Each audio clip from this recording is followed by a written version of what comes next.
For this tactical activity this week, we are actually going to break it into two different parts.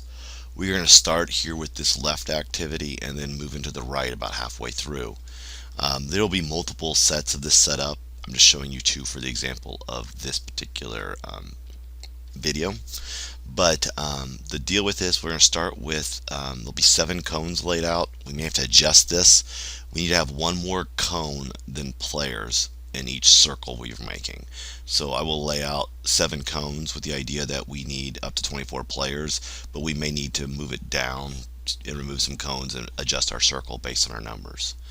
The way this activity works is that the player with the ball is going to pass to a teammate. They cannot pass to a teammate next to them.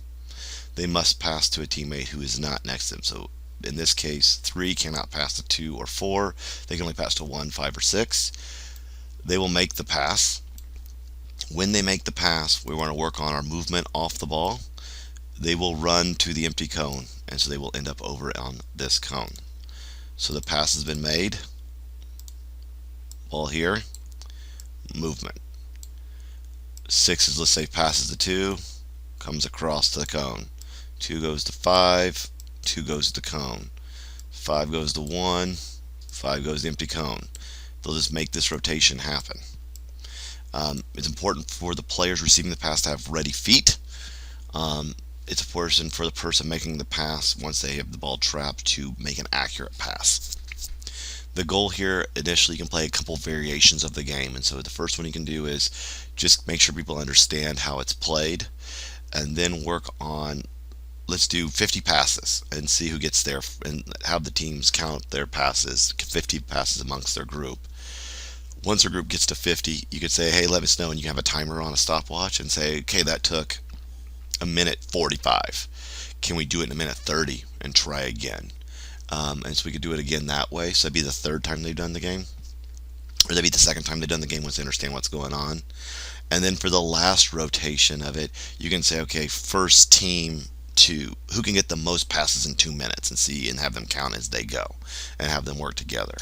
So do 3 cycles, train them how to do it, work on getting 50 passes, see how long it takes them, then set a timer to see if they can beat the 50 passes, and then see how many passes they can do in 2 minutes. Should take you, between setup and getting split up and everything else, hopefully 7 to 9 minutes.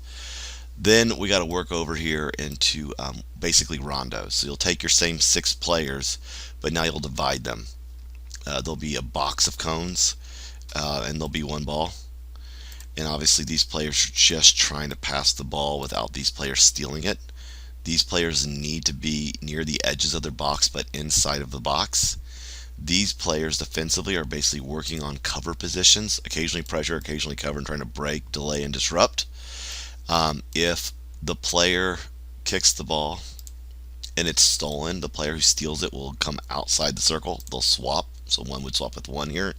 There'll be pennies, 2 pennies laying on the ground. They just need to hold the pennies in their hand, indicating they're defenders. They'll just drop their penny and then run out here. Try to keep them between the cones. So they're working on tight passing here.